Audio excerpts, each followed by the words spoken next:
데살로니가 교회에 두 번째로 보낸 서신, 오늘로써 이제 저희가 마감을 합니다. 데살로니가 후서, 그동안 데살로니가 전서와 또 후서를 강해해 나갈 때 경청해 주신 여러분들께 감사를 표합니다. 아울러 또 한 책을 마치면서 책거리 떡으로 성도를 섬겨주신 최순남 권사님께 감사를 표합니다. 여러분 가실 때에 오늘 인원으로 보니까 나는 2개를 먹어야 돼 생각하시는 분은 2개 가져가셔도 돼요. 가져가셔서 축복기도 하시고 맛있게 드시기 바랍니다. 자, 오늘 데살로니가 후서를 마치게 되면 신구약 성경 66권 중에 47권을 마치게 됩니다. 그럼 이제 19권이 남아 있어요. 내일부터는 다시 이제 구약으로 돌아가서 사무엘 하를 시작하겠습니다.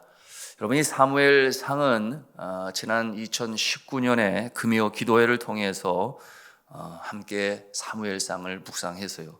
기억하실런지 모르겠습니다만, 그래서 사무엘 하를 이어가도록 하겠습니다. 여러분, 데살로니가 전후서를 마치면서 어떠한 말씀이 제일 마음에 남습니까? 전혀 생각나는 게 없어요. 그러시지는 않으시겠죠. 데살로니가 교회는 데살로니가 지방에 세워진 교회구나. 사도 바울과 실라가 복음을 전하는 가운데 세워졌구나. 그런데 그곳에서 복음을 전하는 가운데 동족의 위협과 방해로 인하여 고발을 당하게 되니 그곳을 빨리 떠나게 되었구나. 불과 몇 개월 만에 세워진 교회가 데살로니가 교회였구나. 그런데 그럼에도 불구하고 그곳에 있는 성도들은 믿음에 견고하여졌고 또 사랑이 풍성하여 서로를 사랑하게 되었으니 사도 바울이 그 모습을 보고 마음의 기쁨을 가졌구나. 그와 같은 모습을 통해서 우리가 받은 적용점은 무엇이었나요? 그렇구나. 주의 몸된 교회는 하나님께서 지켜가는 것이구나. 하나님께서 사랑하여 이루어 가시는 것이구나 하는 것이 적용점이었습니다. 그런가 하면 그 모습을 통해서 우리가 또한 깨닫는 것이 있으니 우리가 평안할 때에는 내 믿음이 정말 참 믿음인지 산 믿음인지 알 수가 없는데 환난이 닥쳐오고 고난이 닥쳐오면 비로소 그때 내 믿음이 참 믿음이구나 하는 것을 깨달아 알게 된다 하는 것도 적용점이었습니다. 이 작금의 코로나 어려운 환난의 때에 우리는 어떠한 모습으로 믿음을 지켜가고 있는지 우리 자신의 모습을 돌이켜 볼 수 있는 적용점이 된다 해서요. 그런가 하면 교회 안에 한 어려움이 있었으니 예수 그리스도께서 곧 재림하실 것이다. 그렇게 믿고 있는 그들이 생업을 내려놓고 주님 맞이할 준비를 하게 되니 그들이 동요하게 되었고 생업에 충실하지 못하는 모습을 보면서 사도 바울이 그것이 아니다. 장차 오실 주님을 맞이하는 그 모습은 주어진 주의 사명에 충성하는 것이니 가정에서 가장의 모습으로 또 어머니의 모습으로 일터에서 일꾼의 모습으로 생업에 충실하며 또한 주님 오시는 그날까지 주의 몸된 교회에 충성으로 섬기는 것이다 하는 것임을 그들에게 가르쳐 주었습니다. 그리고 주님의 오심을 기다리는 자, 그 사명 감당함으로 부르심에 합당한 열매를 맺어나가는 것이 합당한 주의 재림을 기다리는 것이다. 기억나십니까? 예, 여기까지 기억나시면 100점 만점에 99점 맞으신 거예요. 한 점은 어디 갔어요? 예, 오늘 마지막 장에 우리에게 주시는 말씀이 있으니 그것은 곧 그러므로 너희가 서로를 위하여 기도하라. 그러므로 기도하라 하는 것이 이제 마지막으로 주시는 교훈인 것입니다. 피차 서로를 위하여 기도해야 하니 교회의 성도는 복음을 전하는 자들을 위하여 기도해야 하고 또한 복음을 전하는 자들은 그를 후원하고 기도하는 성도들을 위하여 믿음이 견고히 서갈 수 있도록 사랑이 풍성하여져 갈 수 있도록 기도해야 한다 하는 내용으로 우리에게 가르쳐 주고 있습니다. 무엇을 구체적으로 어떻게 기도해야 할 것인가? 오늘 말씀을 통해서 주시는데요. 먼저 성도 편에서 전도자를 위하여 어떠한 내용으로 기도해야 할 것인가? 우리 함께 3장 1절 말씀을 같이 읽겠습니다. 시작.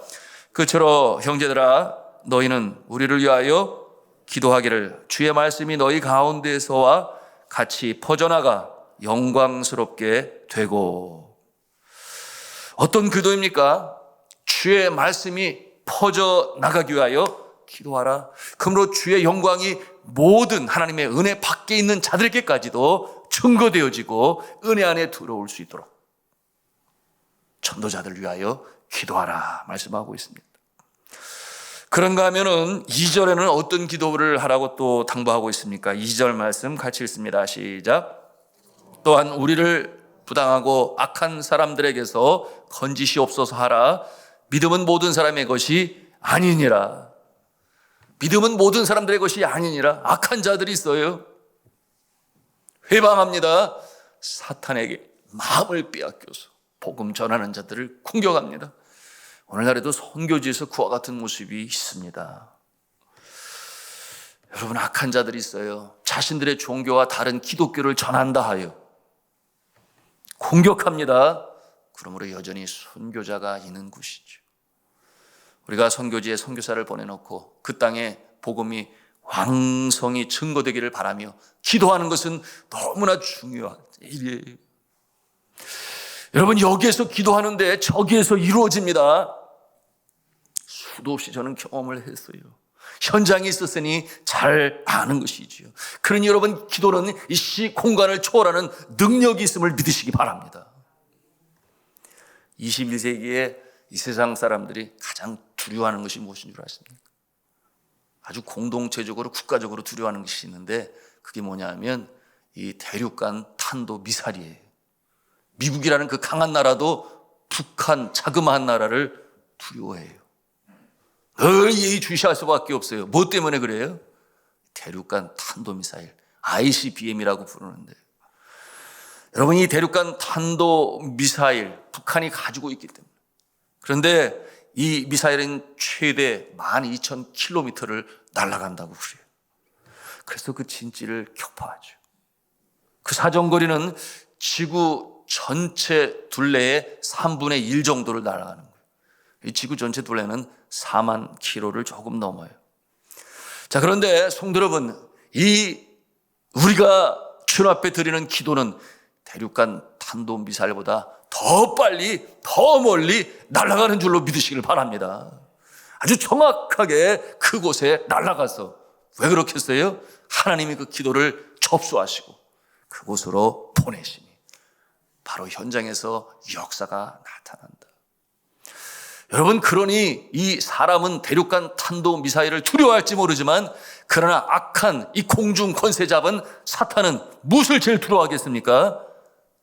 기도를 제일 두려워해요. 성도의 기도. 하나님께서 들으시고 역사하시니, 여러분, 아무리 대륙간 탄도미사일이 빠르다 할지언정 기도보다 빠르지 아니. 여러분, 이 새벽에 우리가 기도할 때에 바로 선교지에서 역사가 나타나고 위기 속에 있는 선교사가 구출함을 받고, 여러분, 그 테러리스트와 풍토병에서도 지켜보호하시는 줄로 믿으시기를 바랍니다. 우리가 기도해야 하는 것입니다. 성도가 복음 전파에 온전히 힘쓰는 자들을 위해 힘써 기도하듯이, 여러분, 전도자들은 또한 보내고 후원하는 교회와 성도를 위해서 간절히 기도해야 합니다.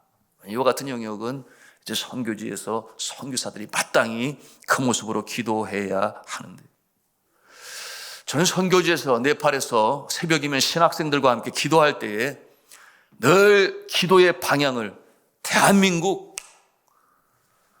조국 교회를 향해서 기도하곤 했습니다.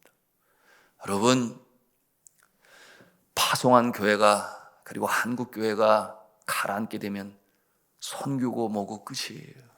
선교 한국은 꿈인 것입니다. 그러므로 한국 교회가 든든히 서가지 못하면 선교지에 어떻게 선교를 감당할 수 있겠어요? 그곳이 바로 본부인데 선교사들이 일할 수 있도록 기도로 지원하고 물질로 지원하지 못하면 여러분 이 메시지 말에 제사장 국가에서의 사명을 감당하기가 어렵겠지요. 그러므로 선교사들이 고국교회를 해서 간절히 기도해야 되는데 제가 양쪽에 있어 보니까 한국교회는 보내놓고 간절히 간구하는데 정작 선교사들은 선교지 일을 위해서 기도를 할지 몰라도 이 고국교회가 든든히 서가는 일에 얼만큼 시간을 쏟으며 기도하고 있는가. 그 모습은 비교하야 아니다. 그런 생각을 갖지 않을 수 없었습니다. 여러분 한국교회가 든든히 서 있지 못하면 선교도 감당할 수 없는 것인데 여러분 최근 몇 년 동안 여러분 아시는 대로 한국교회가 침체하고 있는 모습을 보니 얼마나 마음이 안타까운지 알 수가 없어요. 그러나 어려운 가운데서도 우리 교회는 합니다. 힘들어도 합니다. 지난 5년 동안 이 선교사를 여러 나라의 단독 파송 선교사로 그런가 하면 공동 파송 선교사로 보내며 후원하며 기도하고 있으니 여러분 이와 같은 일은 믿음으로 행할 때에 하나님께서 복을 주시고 역사를 이루어가심을 믿으시기 바랍니다. 주눅 들면 안 돼요. 우리 믿음의 사람은 하나님이 붙잡고 계시다. 하나님 기뻐하시는 일을 하면 된다. 그러므로 우리 교회의 가장 첫 번째 표가 뭐예요? 하나님을 기쁘시게. 그러기 위해서는 교회가 건강해야 하겠지요. 그러므로 두 번째는 교회를 건강하게, 세 번째는 이웃을 따뜻하게, 마지막은 가정을 행복하게. 오늘 사도 바울의 모습이죠. 두고 온 데살로니가 교회를 위하여 얼마나 간절히 기도합니까? 3절부터 5절까지 말씀 우리가 함께 읽기를 원합니다. 시작. 주는 미쁘사 너희를 굳건하게 하시고 악한 자에게서 지키시리라. 너희에 대하여는 우리가 명한 것을 너희가 행하고 또 행할 줄을 우리가 주 안에서 확신하노니 주께서 너희 마음을 인도하여 하나님의 사랑과 그리스도의 인내에 들어가게 하시기를 원하노라. 간절한 소원, 염원, 기도로 주님 앞에 하려는 것입니다. 환난 중에도 믿음이 굳건하게 하기 위하여, 악한 자들로부터 보호하신 하나님의 손길을 위하여 이렇게 사도 바울이 기도합니다. 하나님의 그 사랑의 인내 가운데 거하기를 위하여 기도하고 있어요. 그런가 하면 또 간절히 축복하는 모습이 말씀 가운데 등장하는데요. 16절부터 18절까지 말씀 찾아가서 함께 읽겠습니다. 시작. 평강의 주께서 친히 때마다 일마다 너에게 평강을 주시고 주께서 너희 모든 사람과 함께 하시기를 원하노라. 나 바울은 친필로 문안하노니 이는 편지마다 표시로서 이렇게 쓰노라.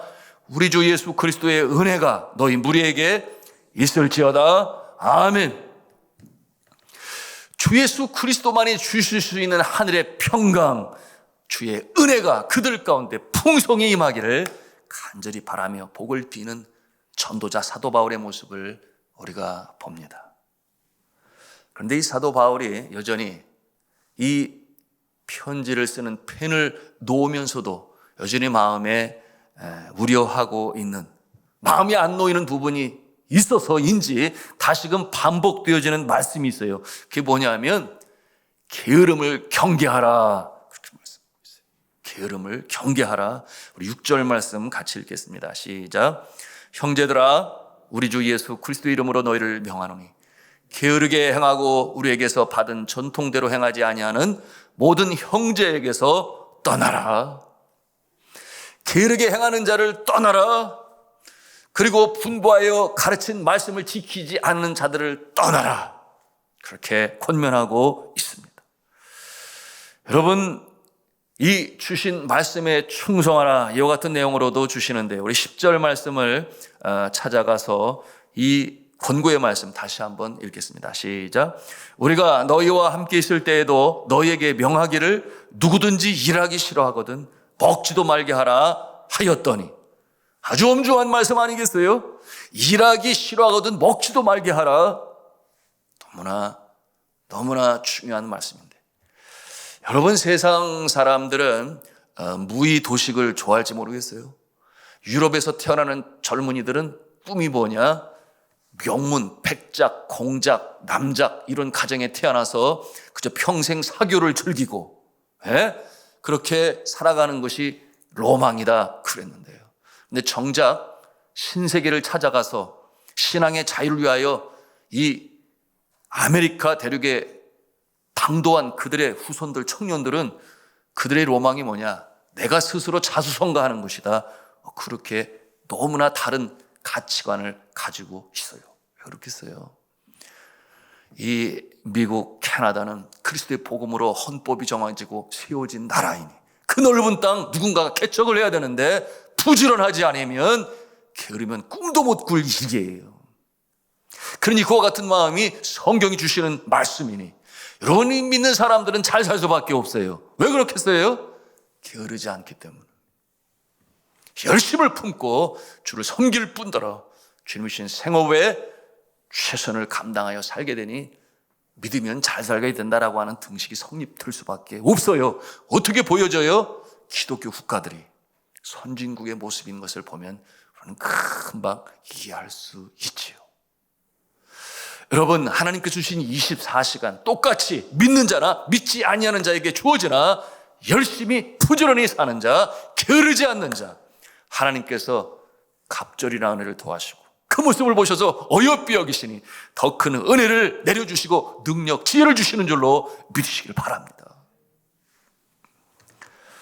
사도 바울이 얼마나 열심히 살았는지 그들이 너무나 잘 알아요. 예수님께서 하신 것처럼 본을 보이며 사도 바울이 살았어요. 그와 같은 내용이 8절 9절에 말씀하고 있어요. 우리 함께 읽도록 하겠습니다. 시작. 누구에게서든지 음식을 값없이 먹지 않고 오직 수고하고 애써 주야로 일함은 너희 아무에게도 폐를 끼치지 아니하려 함이니 우리에게 권리가 없는 것이 아니요 오직 스스로 너희에게 본을 보여 우리를 본받게 하려 함이니라. 아멘. 사도 바울이 직접 일하면서 복음을 전했다 그랬습니다. 왜 그렇겠어요? 말씀드린 것처럼 데살로니가 지방에 복음을 증거할 때에 아직 교회가 든든히 서가기 전에 몇 달이 되지 않아서 떠나게 되는 그런 상황이었어요. 개척의 단계에서 성도들이 헌금을 제대로 드리겠습니까? 그 인원이 많이 모이겠습니까? 그러한 상황 가운데서 너무 힘들어. 내가 일만 해야지. 그런 모습도 있어요. 복음 전하는 일은 게을리하고 생계가 어렵다고. 그런데 사도 바울은 일하면서 복음을 전하는 일에도 열심으로 행했으니 그처럼 힘 있는 데살로니가 교회가 서게 된 것입니다. 그들이 돕지 않는다고 한탄하지 아니했습니다. 친히 수고하고 해서 주야로 일을 했다. 오늘 말씀에 고백하고 있어요. 받을 권리가 없어서가 아니라 그랬습니다. 그들에게 본을 보이기 위하여 부지런히 열심히 살아가는 모습을 통해 본을 보였다. 이렇게 사도 바울이 말씀하고 있습니다. 여러분, 이와 같은 모습은 오늘날 주의 종의 모습이어야 하겠지요. 저는 때때로 참 마음 힘들어할 때가 있는데요. 선교사가 현장에서 현지인들과 부딪히며 복음을 전하는 일로 힘써야 하는데, 그런데 드물기는 합니다만 어떠한 선교사는 이 나라 저 나라 다니면서 후원자 발굴에만 열심히 그런 모습이 있어요. 그러니 그 모습을 볼 때 마음이 아프지요. 그런가 하면은 또 농어촌 교회에서는 이미 주민들이 얼마 남지 않아서 이미 도시로 자녀들은 다 떠났으니, 그러니 복음에 대한 열정이 식어서 이 모습도 드물게 보이긴 합니다만은 아주 취미생활에 심혈을 기울이는 그런 모습도 있어요. 아침마다 열심히 운동하고 그런 모습을 볼 때 또 마음이 너무나 힘든데, 그러면서 필요한 재정은 도시에 있는 교회의 지원을 의지하고 있는, 그러면 안 되는 거 아닌가요? 여러분, 도시교회가 얼마나 열심히 일하는지 시골 교회와 비교해 보면 금방 우리가 알 수 있어요. 그러나 시골에 있든지 도시에 있든지 선교지에 있든지 복음을 전하는 일에 열심히 할 때 하나님께서 그 모습을 보시고 하늘의 신령한 은혜로 땅에 기름진 복으로 채워주시는 선순환의 역사가 나타날 줄로 믿습니다. 사도 바울은 그러지 아니했죠. 성도 여러분, 우리는 믿음의 사람들로서 오늘도 열심히 살아가야 하겠습니다. 주어진 생업이 있어요. 그런 바는 선교할 교회가 있습니다. 부지런한 자에게, 열심히 행하는 자에게 하나님께서 은혜를 주셔도 갑절이나 더 주시죠. 그런가 하면은 체력이 늘 내 편인 것으로 알면 안 돼요. 무슨 말씀입니까? 누구나가 다 경험을 해요. 내 몸이 아니구나. 여러분, 건강 있을 때 주를 섬길 수 있는 것이요, 건강이 있을 때 열심히 일하여 추수할 때에 수확할 수 있는 열매가 있어야 되는 것 아니겠습니까? 우리가 세월을 허송치 아니하고 주어진 24시간 열심히 땀을 흘리고 수고하심으로 오늘 이 사도 바울이 내가 너희들에게 본으로 보였노라, 열심히 살아가셨어. 여러분, 그 모습을 통하여 하나님을 감동시키고 하늘은 스스로 돕는 자를 돕는다 그랬어요. 이와 같은 모습 위에 내려주시는 하나님의 지혜와 능력으로 하나님의 복을 경험하시고 하나님께 드리고 이웃들을 구제하고도 남음이 있어 풍성함으로 살아가시는 하나님의 성도여 주의 종들이 될 수 있기를 저는 주님의 이름으로 축원합니다. 자, 말씀을 맞습니다. 그동안 이 데살로니가 전후서 새벽마다 주신 만나의 말씀을 가슴에 새기시고 그리고 실천하시고 행하심으로 풍성한 인생으로 살아가시는 믿음에 견고하여지고 사랑으로 풍성하여 나눌 수 있는 우리 산돌의 성도 여러분 다 되시길 저는 주님의 이름으로 축복합니다.